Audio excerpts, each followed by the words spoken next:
What happens when you take the best of a game like Banished and combine that with expectations of the gamers of the early 2020s? Well, you've got Farthest Frontier, and in today's video, we are going to review it.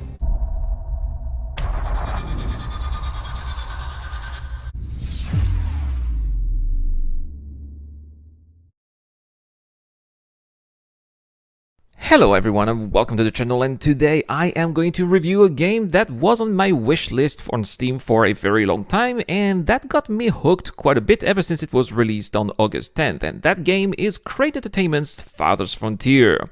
First, what is Farthest Frontier? Well, it is often labeled as a city building game, but it is not. I am a huge fan of the city building genre, having played countless hours of various SimCity games, Cities XL, City Skylines, City States. These titles are actual city builders that get you in command of a town's growth without having to worry about micromanagement details too much.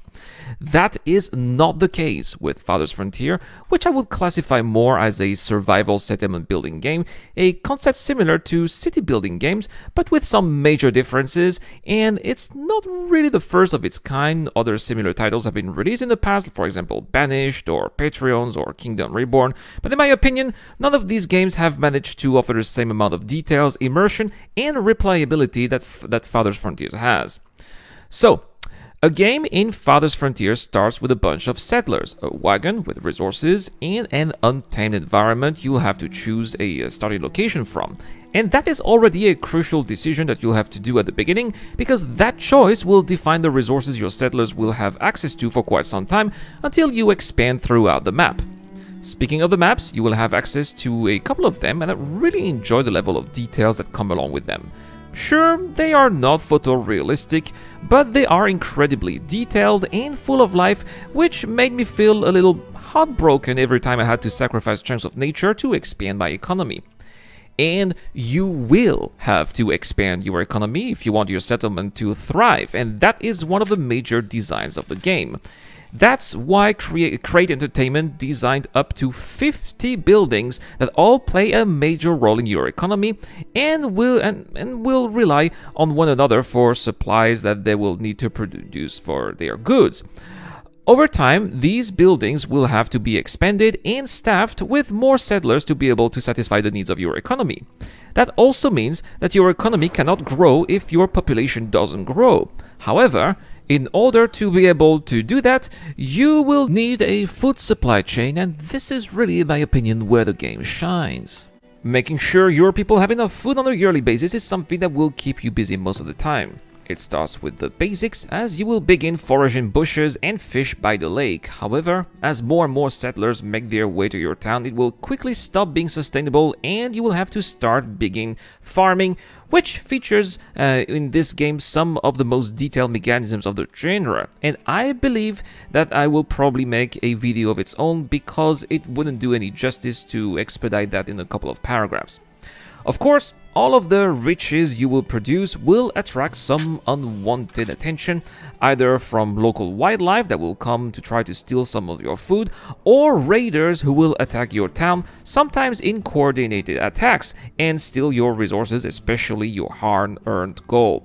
And this part of the game is really where it borrows elements from classic real-time strategy games that we all love, for example, military build-up and defenses, because yes, there are ways to proactively defend yourself against the threats that will challenge the well-being of your settlers. If you think you'll be safe by just surrounding yourself with walls and a couple of towers, you are greatly mistaken. It is again your economy that will determine whether you'll have the means to defend yourself or not. You may have as many soldiers or towers as you want, but if you do not have arrows to give them, then they will not shoot at anything. If you do not give them some armor, they will not last very long in melee combat, and if you do not give them proper weapons, they will not do much damage. All of these will have to be either produced locally from the collection of your own resources that will have to be transformed by your artisans or bought from traders, but these will of course cost you a lot of gold. So to be able to afford those in sufficient quantities, you will have to be able to sell other goods such as clothes, shoes, candles, soap, or any other kinds of luxuries that you will have specialized in, proving once more that there's not just one path to securing security and prosperity for your town, and that you will be able to develop and sustain yourself if you carefully plan your economy. However, a carefully planned economy won't be enough to do just that, and this is where the city building aspect of Farthest Frontier starts to play a role. One of the fundamental parameters you'll have to keep in mind when organizing your settlement is desirability, which especially affects residential buildings. So you see, higher tier housing starting from homesteads generate tax revenue, and that tax revenue is going to be very important to maintain some services related to sanitation, such as for example rat catchers or waste collectors, but security as well, as the soldiers you will eventually have to be recruited and paid.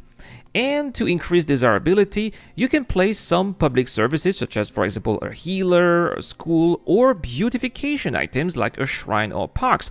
And I really like that these are not purely cosmetic, but actually play an important role, forcing players to put them in consideration when planning a new neighborhood. The last aspect that I want to mention is how each individual has their own role in the game, and this is where Farthest Frontier differs from most city builders, which pay little to no attention to individuals.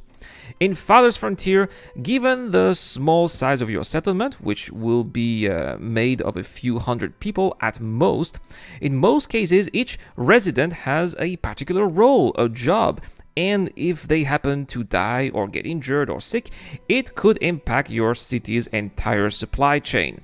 Imagine, for example, the miller can't go to work anymore. Who will make the baker's flour? And what if the trader is sick? Who will greet incoming merchants from afar? That is why you must also make sure that your citizens live in decent condition with proper clothes, shoes, water access, and sanitation. Otherwise, they will get sick, which could seriously compromise your progress if left unchecked. So, there you have it, guys, the reason why I believe Farthest Frontier is an absolute must if you enjoy these base building and management games.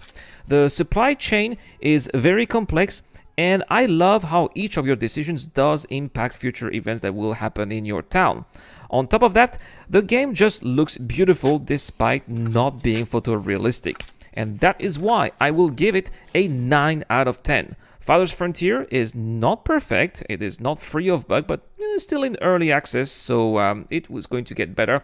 And I think the overall experience is making it up for its imperfections. And also, this is a solo game, so despite its lack of campaign, it should nevertheless keep you busy for many consecutive hours. And that marks the end of this review, guys, but let me know in the comment section down below. Have you tried Farthest Frontier, or are you interested in the game? Have you played it? What do you guys think of this game? Let me know and drop a comment down there. Guys, don't forget to also like and subscribe as always, as it really helps this channel a lot. And let me know as well if you want to see more content for Farthest Frontier. I have a couple of ideas for more videos, including a guide for farming. It's been the Eradicator. Thank you so much for watching. I will see you guys later.